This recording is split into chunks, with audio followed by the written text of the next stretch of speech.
Good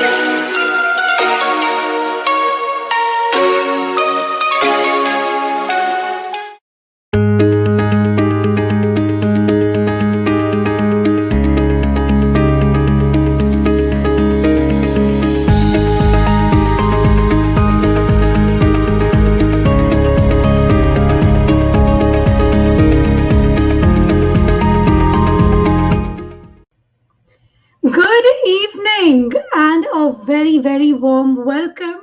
Welcome to MindShift, where every fortnight we come together to explore various personal and professional development topics. And I bring to you some of the best minds across science, spirituality, and business to help facilitate your personal growth. Well, today, on the occasion of the World Mental Health Day, it is my honor to bring to you a very special guest. I truly believe that the way we think drives the way we feel and drives the way we experience life in general. What drew my attention to my guest today is the fact that his entire life's work has been dedicated to help people think better. With 39 years of academic, training, and consulting experience in over 45 countries, working with multicultural nationalities, he has earned several prestigious awards for his contribution to the training and human development sector. Talking of training, he has successfully trained over 35,000, oh sorry, my bad, 350,000 people worldwide and worked with multiple organizations on creative problem solving, design thinking, lateral thinking, decision making, and innovation management. With over 250 research papers and articles and 7 books to his credit, his sincerity and dedication has earned him a special recognition from the Prime Minister's office in Dubai and Bahrain. He has also served as the trustee and director of the International Federation of Training and Development Organizations, popularly known as the IFTDO. Ladies and gentlemen, his list of credentials, I can go on, but before I say any more, have a look at this. Sure.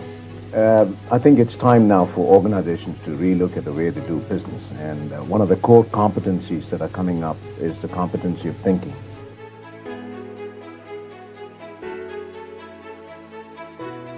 I cannot run business with these damn formulas. I cannot do things better in my life with these formulas.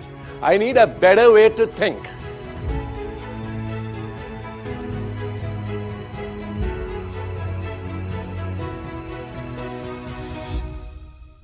It's not just a matter of sitting by the river and playing Baroque music and hoping you get inspired.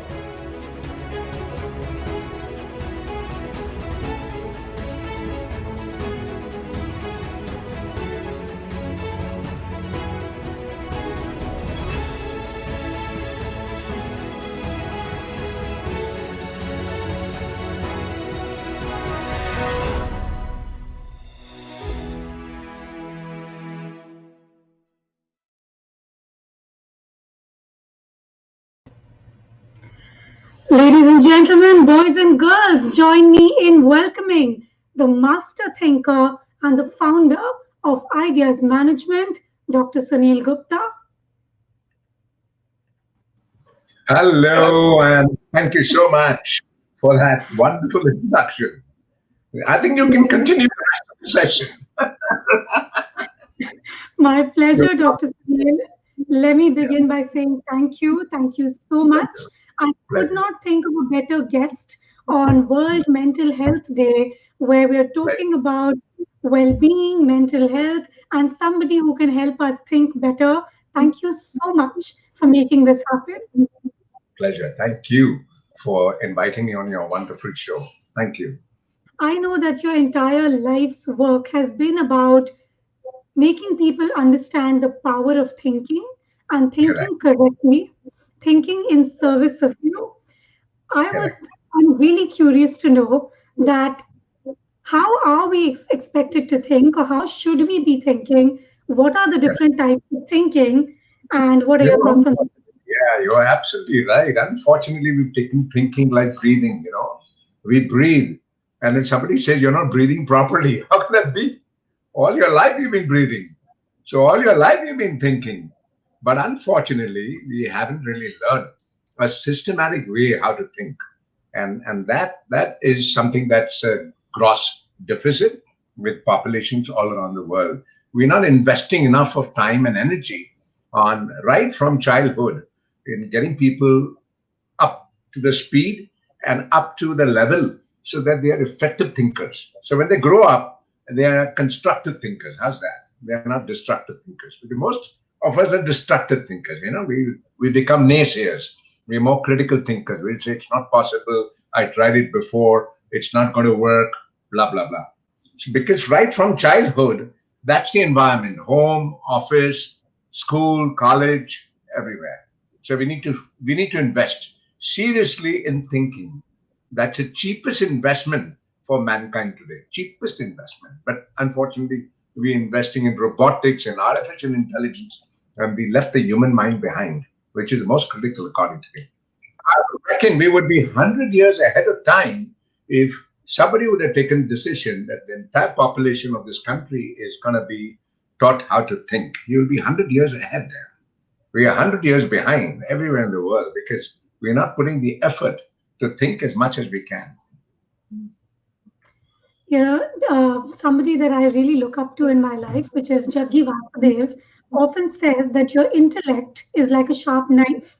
It can either cut you or it can serve you your meal for the day. So I'm wondering, what are the different kinds of thinking, and when do we use what kind of thinking? Fantastic. So traditionally, people have been accustomed to more critical thinking, which is more judgmental thinking, going by facts and having arguments based on facts, analyzing information. Because this comes from the Greek gang of three. This gang of three was wonderful because they taught us how to evaluate things, how to get into a debate. These were three wonderful Greek philosophers: Socrates, Aristotle, and Plato. So they give the whole world the opportunity to start evaluating and saying this is right, this is wrong, can, cannot, is not. So it's a very important part of thinking today because we need critical thinking back at work. We need analytical thinking back at work. And we need to have a disciplined mind, home, office, everywhere. Unfortunately, a lot of people are undisciplined minds. That's a phrase we use in critical thinking. So, in critical thinking, you need to base your arguments on facts. You need to make sure that the argument is not based on hearsay, which is often the problem in most organizations. Because people are saying, I think we should do this, I feel I should do this, but there's very little facts to support your business case. So, that's one type of thinking needed today, critical thinking. So I would say that's more one side of the brain dominant, the left side of the brain dominant, because that's logical, factual, number orientated, which is already happening to some extent in the world. But there's a gross deficit is the right side of the brain. That's imagination. That's thinking out of the box. That's thinking wild ideas, crazy, wacko ideas. So I think current scenario is perfect opportunity. As we're seeing, necessity is mother of invention. A lot of new startups are doing so well because of the pandemic. Everybody's going digital, you and me, because of the pandemic. So true. 6 months before people said go digital, everybody laughed at them, said, no, not possible. This is wacko, stupid. I'm going to work. Example in training, we were doing face to face training. But today, the world's thinking differently, how to leverage your resources differently, what business models to go into differently, how to leverage technology differently.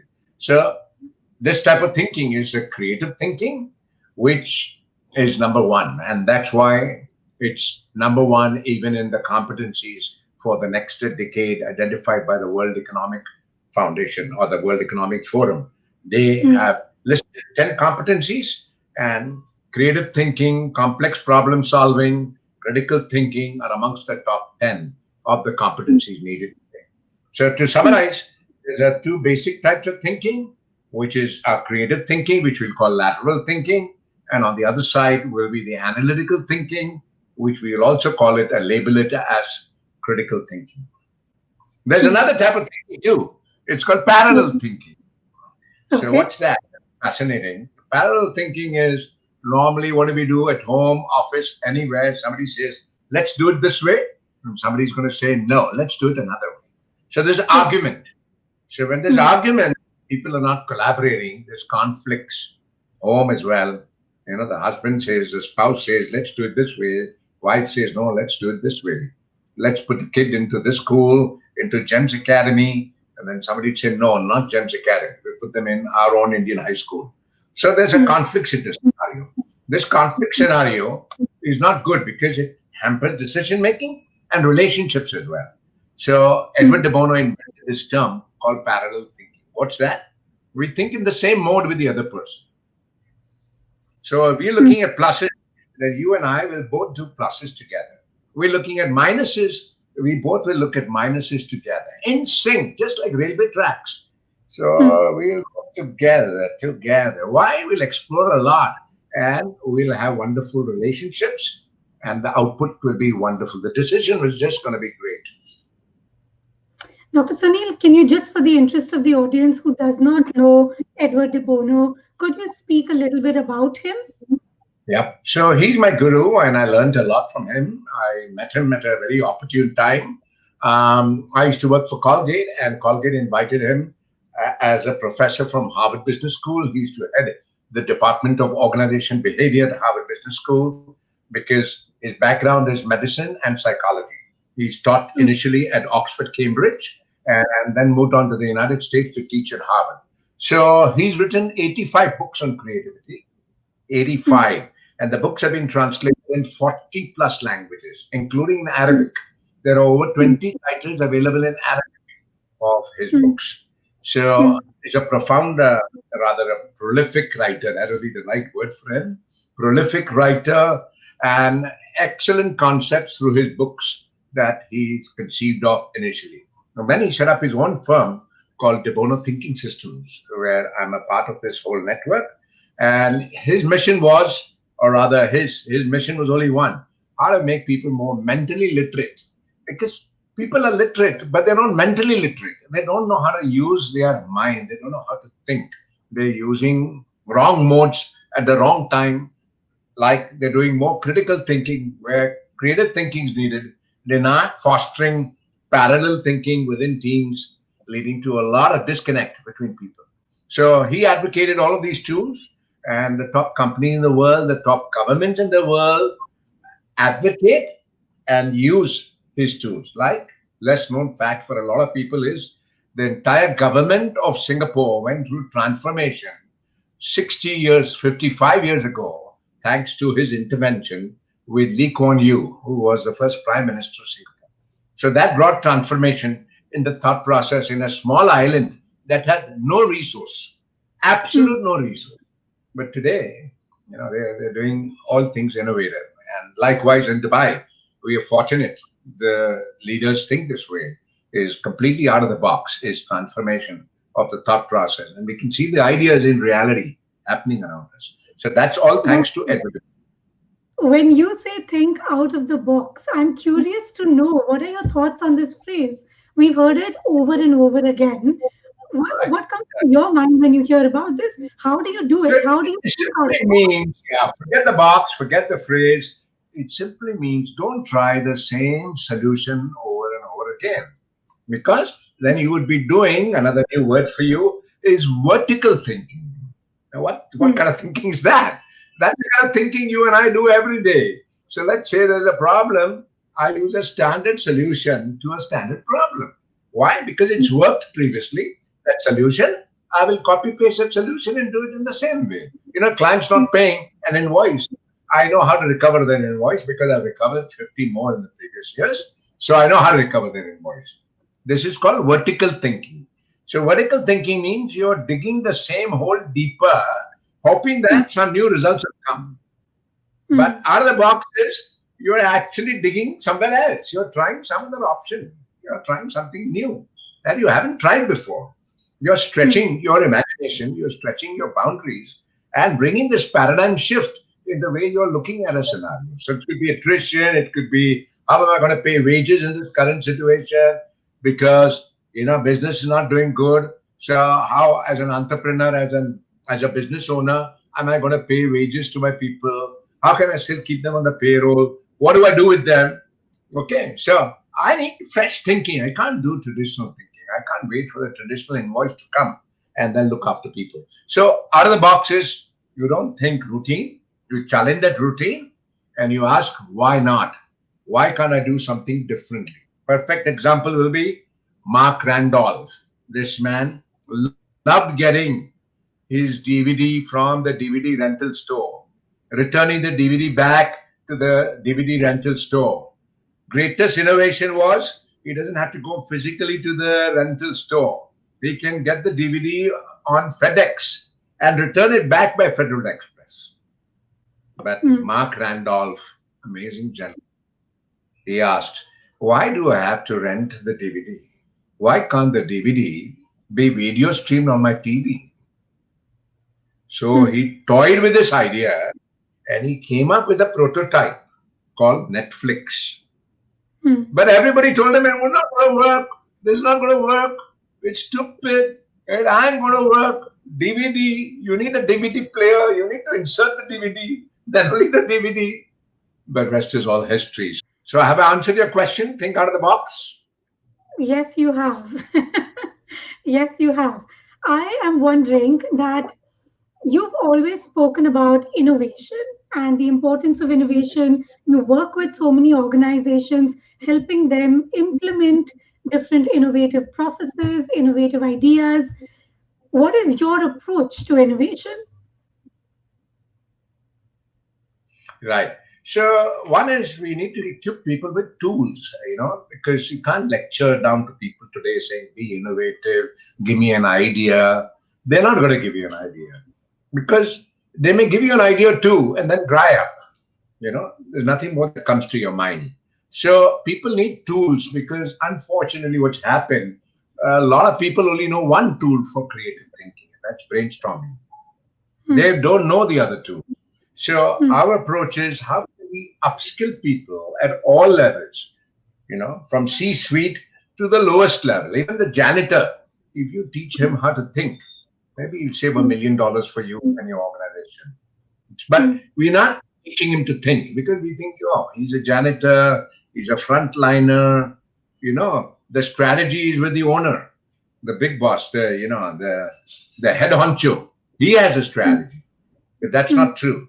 And that's where the difference, let's say, between the government in Dubai and the government in rest of the Middle East. It's a striking example because Sheikh Mohammed, His Highness, got this mandate very clear.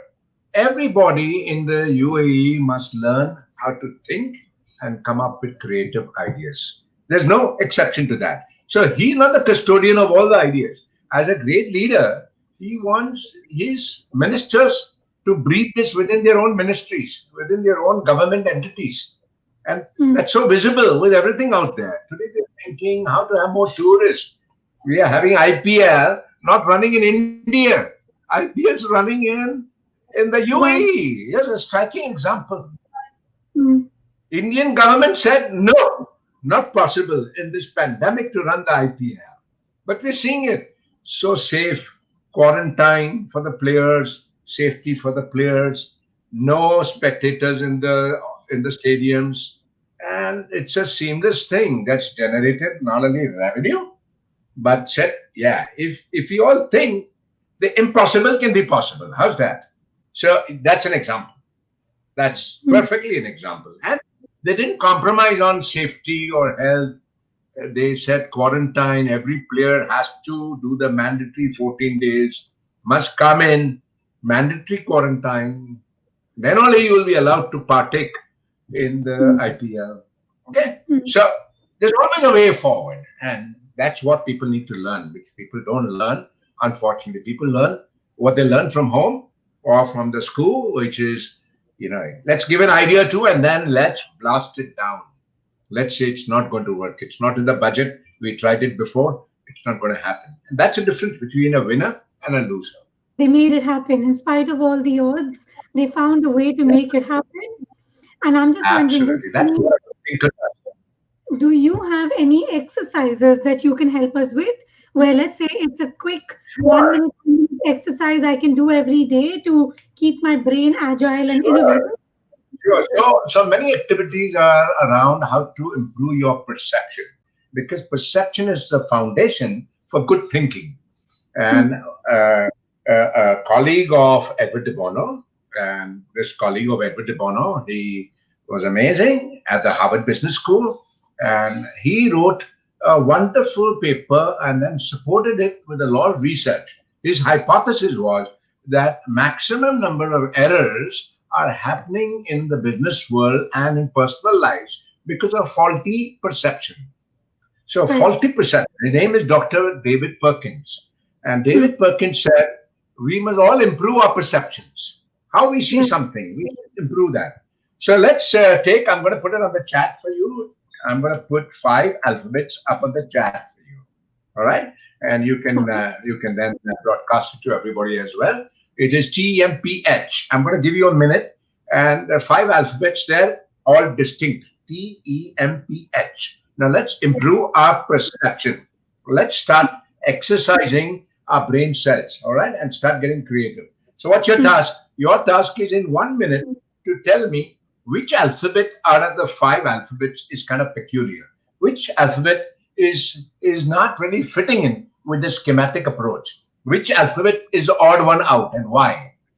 Come on. As you get the answers, you can start chatting and typing and give it to me. Which alphabet?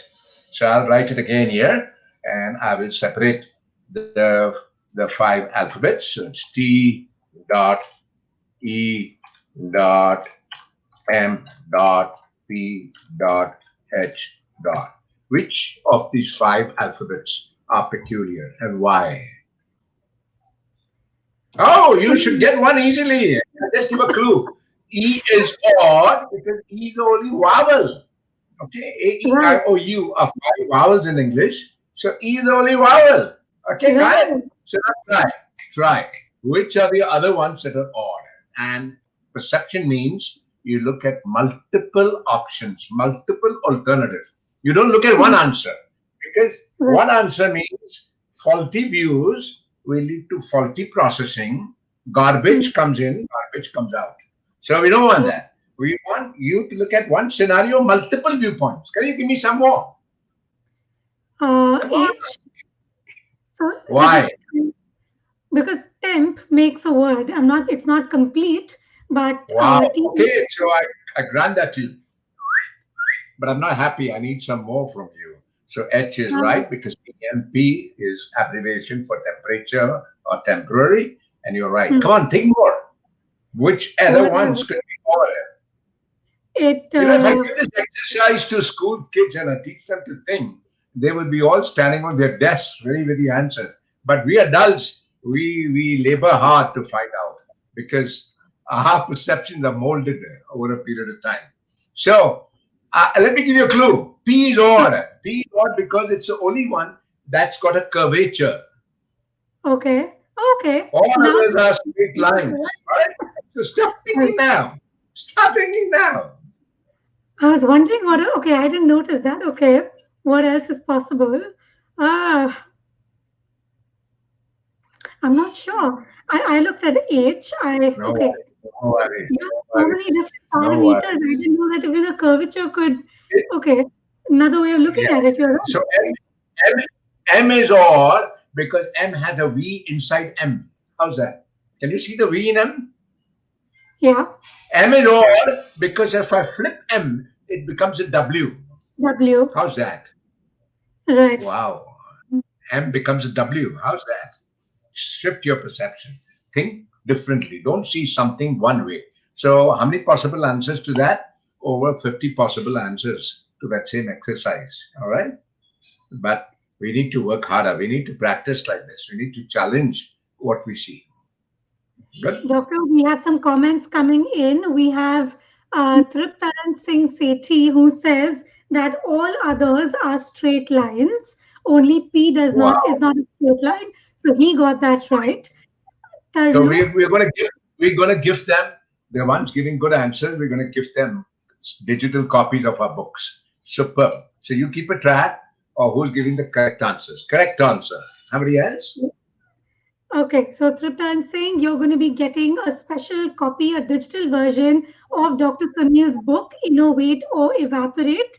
So make sure that you put in your email address on the chat and I will facilitate the same. Tarlok Singh is asking me, can you mention the alphabets? They are TEMPH. If anywhere during the stream you think of some other possibility, feel free to hit the comments box and also make sure you ask us all your questions. Dr. Sunil is here to help you think better, to help you understand how you can use the power of your mind. So make sure you address your questions and think of different possibilities with TEMPH. All right, Dr. Sunil, my question: does creativity or innovation, what comes first? It's very obvious with not just dictionary meaning, but from a practical standpoint. So, what's the definition of these two? Let's look at that, and we'll know which one comes first. So we don't put the cart before the horse, and vice versa. Okay, we know the right approach to it. So, creativity means building something new, creating something new. Creativity means coming up with a new way of doing something. Innovation means making sure that you implement whatever is the idea. So, taking the idea to market is making that idea happen. That will be innovation. So, now it's very simple. If you understand the meaning of these two words, then we know which one comes first. Creativity comes first, and then innovation happens. Because if you're not creative, what are you going to do in terms of implementation? Nothing. And Hmm. if you are only creative and you do not implement, then innovation is going to take a beating. So we need both. So I would say in India, we are very good in creativity, but very Hmm. poor in innovation. That's how we are low in the innovation index. We talk a Hmm. lot. If you ask five people on the street, they'll give you 50 ideas how to solve something. But Hmm. in implementation, that's where we take a beating. And that's Right. where the World Intellectual Property Organization and the Innovation Organization, they produce an index every year. Which country is the highest in innovation? And that is measured by all these metrics, number of new patents, number of new businesses, ease of doing business, ease of setting up Hmm. a business, Hmm. procedural issues. So India not in the top 50, but UAE definitely in the top 50 because Hmm. everything digital. I just renewed my license without going to any government department. I did it all online with the Trakis and with Dubai Economic Department. So can I do that? In many parts of the world, I can't do that because they would say no. They need this document, that document, and that's a big difference. That's innovation, making it happen. Okay. Hmm. I always thought of innovation being like if something has been done in a particular way, you find a new way to, you kind of redo what has been done differently. But today, this is learning for me that That it's could be also, with creative thinking too. hmm, Absolutely. Absolutely. You're right. That could be with creativity too. You could get an idea on improving something. So the Japanese would call it kaizen, meaning hmm, already something is done, it's good, but you want to do it, take it to the next level. That hmm, again is creativity. But hmm, innovation is when you actually transform and make it happen. That is the true definition of the word innovation. Making it happen. got So it. we all know making it happen. Example, for India, one good plus is the passport. How do they make it happen? Totally digitalization. So you don't have to stand in line. No need for a passport agent. Even Hmm, in the UAE, you can go to Dubai, Abu Dhabi, to the Indian embassy, right, and yeah. second day you could get, or same day you can get your passport Hmm, right. in tatkal, which means urgent. You can get it same day. So we didn't have this 10 years back, 15 years back. But somebody thought how to work on a seamless process, ideate, and then implement that Mhm. ideation. That is And Doctor, how do these left brain people who are completely analytical and logical, how do they inculcate creativity? as we mentioned, two things are important. Number one, like anything, you need to practice because the more you practice, the better you become in anything. Let's say, for example, lockdown's been a good opportunity for a lot of men and women to start learning cooking. They've never Hmm. been in the kitchen. Right. So, they could never make a basic dish in whichever cuisine that they were familiar with. But the lockdown has given an opportunity for people to learn such skills they would have never learned. Reason being, they had the time to practice now.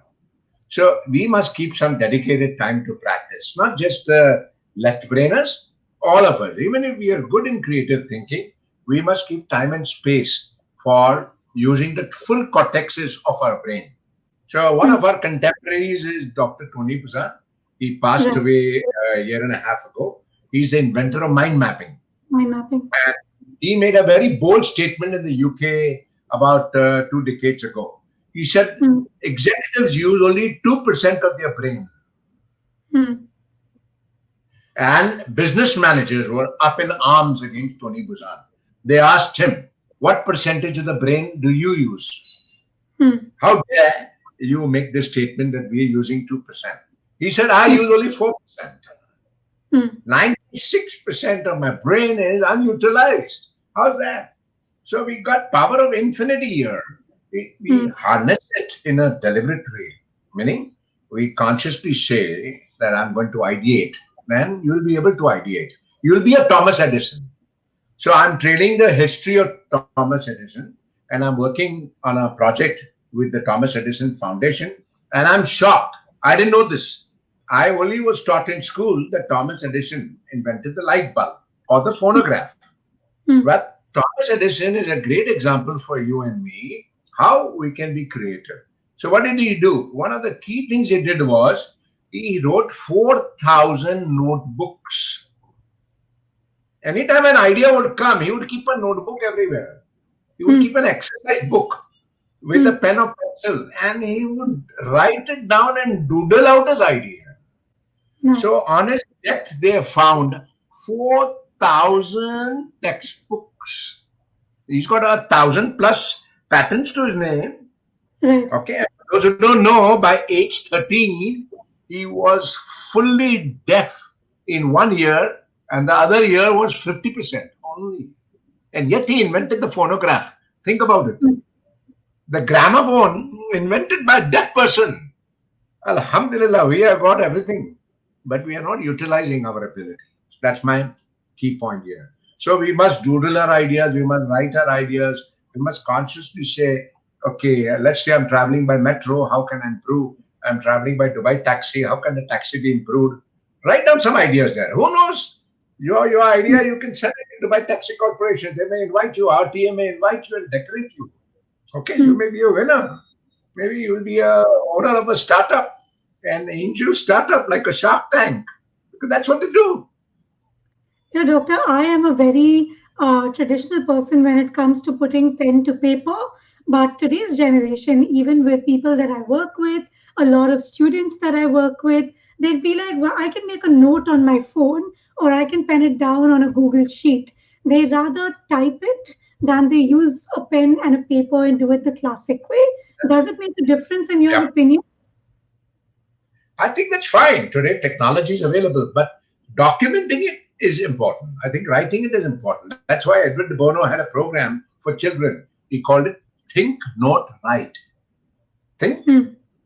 doodle, and write. Then you will be a good thinker.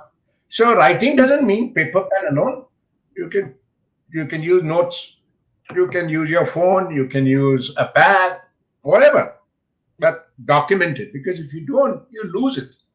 Like, Right. I don't know about you, I get wonderful ideas when I'm under the shower. Okay. But once I'm out of the shower, the idea is gone as well.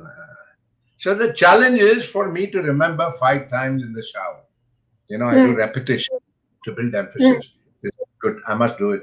I must do it. I must do it. And then right when I'm out of the shower, I make a note so I don't forget to do it. And 9 times out of 10, it's a winning proposition. Okay. Mm. So make a conscious habit. Document doesn't mean paper pen. Do it in whichever form. So Tony Buzan said, mind map it. Mm. Make a picture, make a visual out of it. For those who Right. love to doodle, do it in any Mm. form. That's going to help. Think, note, write. The traditional approach when things were not digital, when Edward de Bono recommended, write it down on a notebook. And Mm. Edison didn't have exposure to Google or anything, so he had to write down the notebooks. I was Okay, today meaning to ask you when you spoke about Edison. The next question on my list was, do all good ideas fall from trees? no, Apple trees. unfortunately, no. So this is a classic story of our Sir Isaac Newton. It's a Right. story which a lot of people would say is suspect, but nobody knows because nobody else was there excepting the Right. gentleman in question. So that's how we had to take it with a pinch of salt. The story is Right. that around 1676, Sarkar, he sat under an apple tree to read a book Mm. when lo and behold, an apple fell on his head. So normally a lot of us would say, Alhamdulillah, Shukran Jazilan, apple fallen on my head. But this man was unique Mm. because for 1600 plus 80 years, BC, thousands of years, not a single human had asked, why did the apple fall down? Only one man asked. Right. And that morning, he discovered the three laws of motion. And then he resolved something very critical for you and me. He resolved, I am not going to sit under the tree waiting for the apples to fall. I will shake the tree, I will get the apples. Mm. I will climb on the tree, I will get the apples. I will use a stick, I'll get the apples. I'll pluck, I'll get the apples because apple trees are not so tall. I He's can not. get it in many ways. So why do I have to sit waiting for the apple to fall? So unfortunately, most of us are like this. We are waiting for an idea to happen, waiting for somebody else to do it. Then we think of an idea. Okay. So a lot of countries will be now thinking of benchmarking with Singapore. Why? Because all of a sudden tourism is at the highest level in Singapore. Why? Because they didn't wait for the apple to come. They did Mm. ideation in the ministry and they came up with wild ideas, 7 hours flight to nowhere. Mm. Singapore Airlines and Qantas. If you take a flight from Singapore, Mm. they just take you round and round 7 hours and bring you back at the Changi airport. It's sold out for the next 2 months. This flight Really? Okay. because no need for COVID test, no need, I- no fear of contracting COVID. And I'm getting rid of this thing that I'm jailed at home, no place Right. to go. And likewise, Royal Caribbean and Genting Cruises, they have Mm. sold all their cruises for next 2 months. They are called cruises to nowhere. Mm. For 3 days, they will take you in the middle of the ocean. They To will know. anchor. You will think you're going round and round, and you'll come back to Singapore port. How's that? I'm thankful that So they didn't show you always find a how way. they take you on a cruise. I think someone said to me, "Arey, घूमना है, ठीक है, I'll show you," and they show you a slideshow. So nowadays the kind of things that at least they're Think, taking you somewhere. think differently. Think differently. The need of the hour is we have to consciously make an attempt to think differently. And this pandemic, this scenario, is opportunity for all of us to kindle our curiosity. How's that? In a deliberate way. So we have to disrupt. So disruption is the name of the game, and that's what great thinkers do. They disrupt thinking. So thinking could be our limiting. So you disrupt the beliefs, the dogmas. How's that? Better word than beliefs will be the dogmas. Dogmas, legacy system. That's the way we've always done things. We need to challenge those. and that will make us wonderful thinkers. So perceptions linked to dogmas, and that's why a wonderful book and a wonderful piece of creation by this gentleman called Rowan Gibson. He's from Port. He lives in Costa Rica. An amazing book that he's written is called Four Lenses. So with four lenses, he said the first lens is challenging orthodoxies. If you want to be a good thinker, you want to be a good innovator, you have to challenge orthodox way, traditional way of looking at work, business, and the world. Because those dogmas limit you from thinking, limit you from coming up with ideas. So if I'm a retailer and I look at only my business with a brick and mortar business, that's my dogma then. That's going to be my failure. An example in the computer business, in the PC business, IBM was a failure because IBM thought everything to be sold only through its own retail shops. And every retail shop should be X amount of square footage with company branding, company communication, guidelines, blah, blah, blah. But here came a new kid on the block, school dropout. He challenged the whole industry dogma, whole industry belief. He said, why do I need a retail store? I don't need a retail store. I can operate from a kiosk. A 4 feet by 5 feet kiosk, enough for me to stand, will help me to get the business. That's exactly what Michael Dell did to beat the hell out of this big giant called IBM. Okay? So still today in the United States, number one market share in the home PC segment. Reason being, challenge belief, challenge dogma. So in India, Amazon, Flipkart have challenged dogma. We have to go to our neighborhood grocery store to buy. So even in the pandemic, we are not going. Swiggy in India has challenged certain dogma. You have fast in Dubai. I wanted to order some homeopathy medicine in Dubai. So problem is at that time was the lockdown and you couldn't go until you had a permit to go. The radars were you're getting your car and you were fined. So then how to go? Only option was fast. Fast. Guy took 40 dirhams. He went to Karama. He picked up the homeopathy medicine. He delivered to Business Bay. 40 dirhams. VFast is actually a courier company. Right. So how to leverage the resources in current scenario? So Swiggy's core business is delivering food. But Swiggy has an app now called Swiggy Genie in India.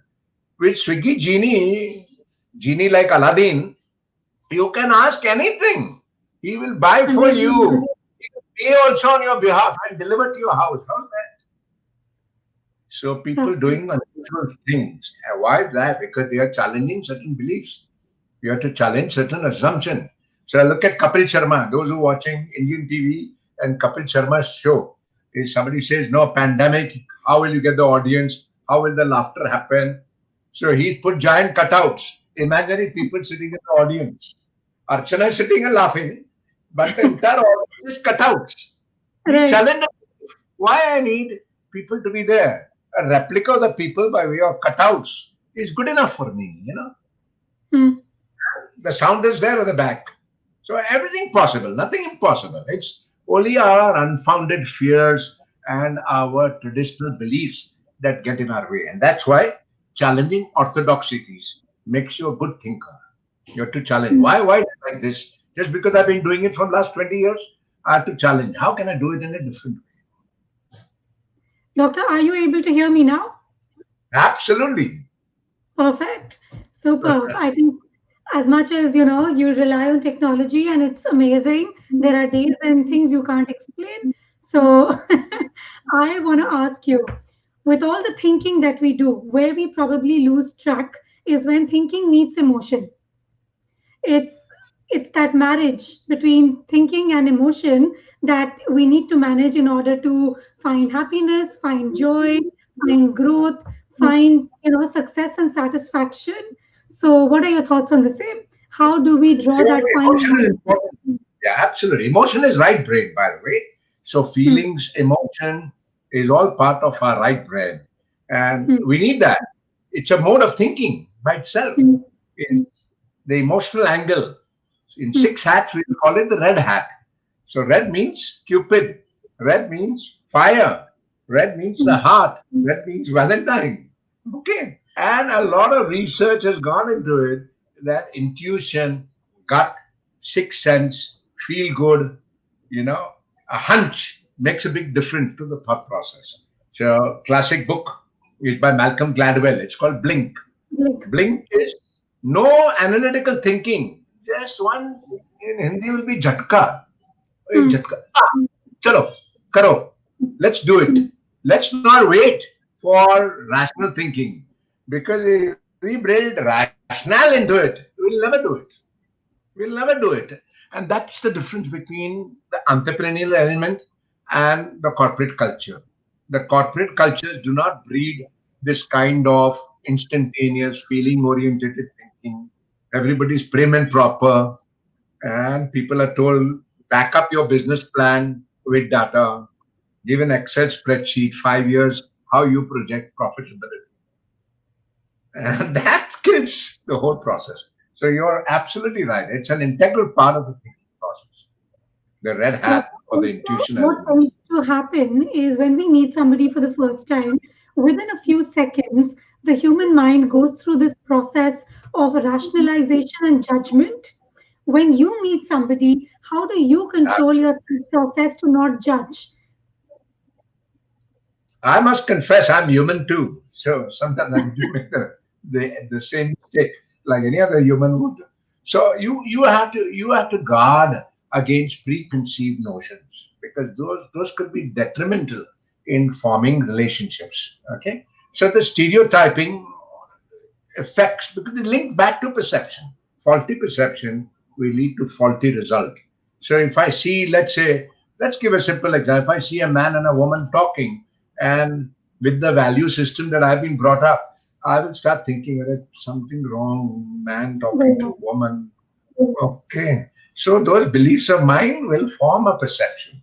But that perception may be faulty. Moment I start challenging the perception that this man and woman are talking, what kind of relationships could there be? Let me explore. So there could be man and wife, legitimate. They could be siblings. They could be just two friends, nothing wrong. They could be old, long lost school friends having a chat. But within a culture, we've been taught, a man and a woman talking, definitely something is wrong. That's a perceptual frame. So you need Right. to challenge that perceptual frame. And if you don't, then faulty perception, faulty decision, faulty outcome in the thought process. All right. Doctor, you spoke about actually, before I get into the next question, this is also the time where I bring in questions for everybody who's watching right now. Hit the comments box and drop us your comments, your questions, anything that you'd like to know from Dr. Sunil about how you can enhance your perception, how you can upgrade your thinking process and define your potential and success on your own terms. So ask Dr. Sunil whatever you need to. And doctor, with us being in the last 5 minutes of our session today, I have a quick question, which is very often nowadays we're hearing the term design thinking. You spoke about critical thinking, you spoke about analytical thinking, you spoke about parallel thinking. Now, what is design thinking?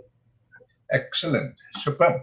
So I won't say it's old wine, new bottle, but Hmm, it is old wine plus plus. How's that? right. So this all started with a small startup design firm called IDEO.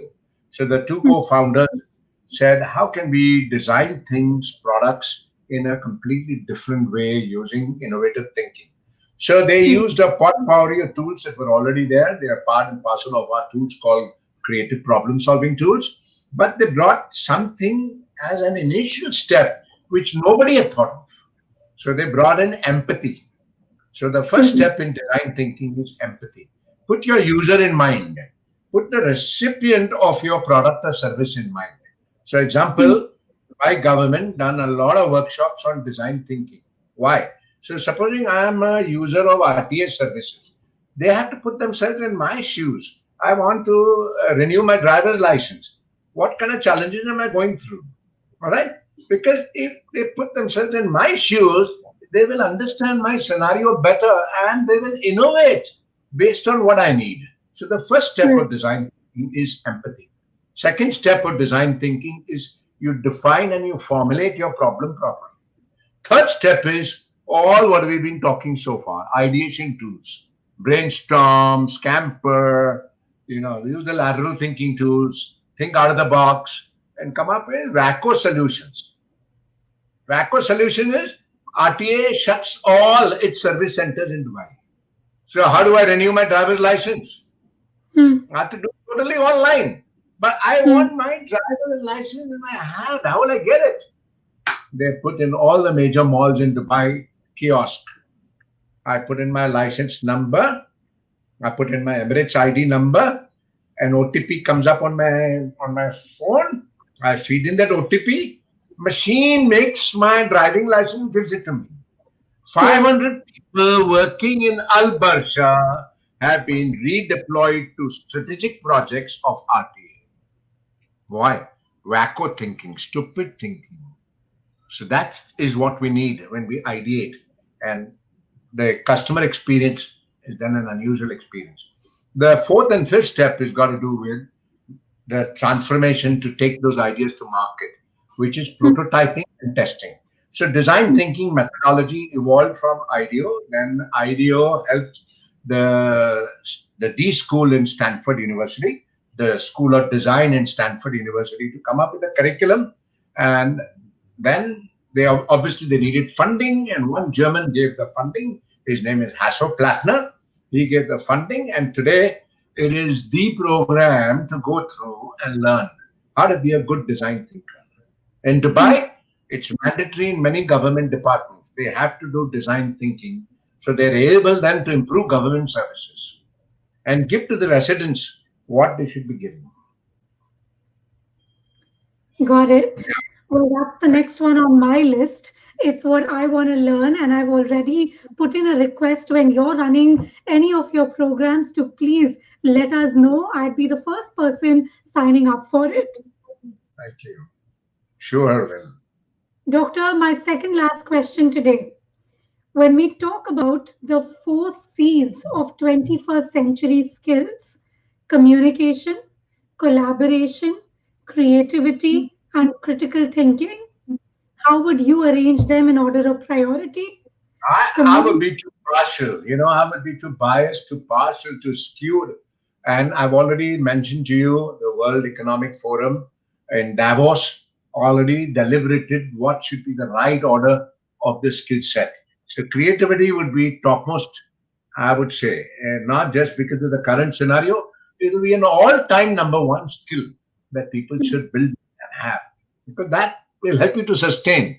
If you're creative, you can sustain yourself, you can sustain the society within which you operate. You'll always have reformation, society, social reforms, whatever you do. So Right. I would put creative thinking number one, I would put your critical thinking number two, and the little other softer things is maybe three, four, or lower down in my list as well. Because number three is now data analytics. We are missing that one. It's a D, but it's a very important D.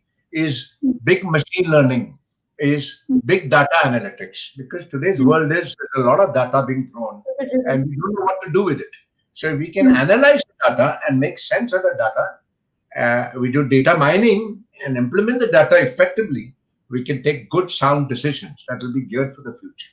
So a lot of FMCG companies like Unilever are now big time into machine learning and data analytics. So then that helps them which product to manufacture, which town to sell the product, which pack size, which day of the week customer is buying. They have all the data today, and that helps them to be effective marketers. Got it? Doctor, we have a comment from Saima who says, I have a question. How do we get a gut feeling that someone has bad intentions and energy? Example, I just met someone who, if you think about it rationally, seemed very normal, but something was off, and I needed to get away from that person. So, do we trust thinking or intuition? Super, wonderful. So, the behaviors will show. Unfortunately, the COVID mask are different than the real life mask. So some people, their attitude will show, the way they choose their words will show, their body language will show. If their condescending attitude, that will show. When you're in the meeting with them, it will show. The way they respond to whatever you say will show. So these are telltale signs. If you are looking for some quick indicators, like quick metrics on how do I know who's toxic, who's the one I have to stay away from. So look out for those indicators, and that will give you the gut that this person toxic or whatever I'm talking. There's a lot of negativity, naysayer attitude that's there with this person. So this is not the person I should be taking my ideas to. I should be taking my ideas to somebody else. So you will be able to, with your own sensing being high, by looking at these telltale signs. You can't hide. And that's why, by the way, one of the 10 skills is EQ in the World Economic Forum is emotional intelligence. Is basically how you guard what you speak, how you behave, your body language, how you interact with other people. Because most executives, they would not. They will, scoff at you, they will scorn at you, they will mock at you, they will taunt you, they will. So it will tell. And the atmosphere is not positive. Absolutely. And that's So, why many people decide with their feet whether this is a good environment or not. And that leads to attrition in many organizations. Not because the salary is high in the next job, but research by Gallup polling group showed 90% of the people who quit, they quit because of bad bosses. Because the bosses had these attributes that Saima, right? That's her name. right, Saima is right. talking about. Yeah, they're negative. They create a negative atmosphere. They're toxic. They do not know how to respond to you. That's why people resign. They don't resign because the salary is not good. Maybe they'll go for a lower salary job next place, but you don't want such an environment where there's negativity. Right. You want peace in your life. You That's your want an mental. environment where you grow and flourish. And Saima, I hope that answers your question. Doctor, where we come to the final question today, on the occasion of World Mental Health Day, my question to you, what is the single mind shift you would like every viewer to have? I think it's important that people stop thinking negative. Most of current scenario. That's a fact now. It's more than 5 6 months from a lot of people in different parts of the world lockdown. There's no respite to the situation till the vaccine shows up. So why don't we leverage this situation to learn some new skills at home, try out some new things, which people are not. People are only complaining, this is not happening, that's not happening. So people are into self pity mode. But Hmm. I would like people to learn some new skills in this time. So many things are available for learning free up in the net. So many skill sets you can learn free, no cost.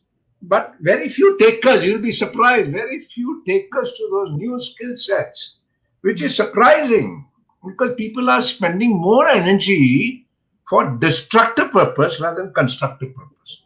So they're either saying, ridiculing the scenario or ridiculing somebody and getting bogged down with this negativity. So there's a feel good factor that's needed. Okay, now adversity, but how can we build this resilience in this adversity? Easier said than done. How can I deliberately take charge of the situation and say, this is going to stay, let's say another 6 months. The vaccine's not going to come. Doesn't mean I'm going to drive myself up the wall. Next 6 months, let me plan what are things I should be doing to make a difference to me, to my family, and to the society within which I work. If people do that introspection, I think there'll be less stress, we'll be more happy, and we'll have a wonderful, wonderful world population in the future. Dr. Sunil, I'm taking away so many nuggets over there. I'm hearing you say, be yaysayers to building new skills. Choose to be positive. Choose to manage your time, everything that you want to experience in life. Plan it, make it happen. So I think at that note, Dr. Sunil, thank you so much. It's been Thank a you. pleasure and an honor to have you. Thank you so much for being with us. Pleasure. Thank you so much, and good luck to everybody. All the people who are watching the show, thank you so much for your time. And I hope you walk away with something that we spoke about today. Good luck to you and your families. And perhaps sit down with the family and start thinking. Thank you, Doctor. I'll see you on the other side. Thank you. Ciao. Well, ladies and gentlemen, boys and girls, that was Dr. Sunil Gupta on the occasion of World Mental Health Day, a master thinker, a facilitator of creativity and innovation, who spoke about so many different kinds and ways in which we can use our mind better, we can think better. So I hope today's session has enlightened you with many more new things to think about and implement in your day to day life to enhance your life and business. For all of you who are keen to take away a digital copy of Dr. Sunil's book, that is Innovate or Evaporate, make sure you put in your email address as a comment on this feed. And I hope to, as a Mind Shift special, to get in touch with you on email and ensure that the same reaches your inbox. Until next time, this is Avneet Kohli taking your leave. Enjoy your week.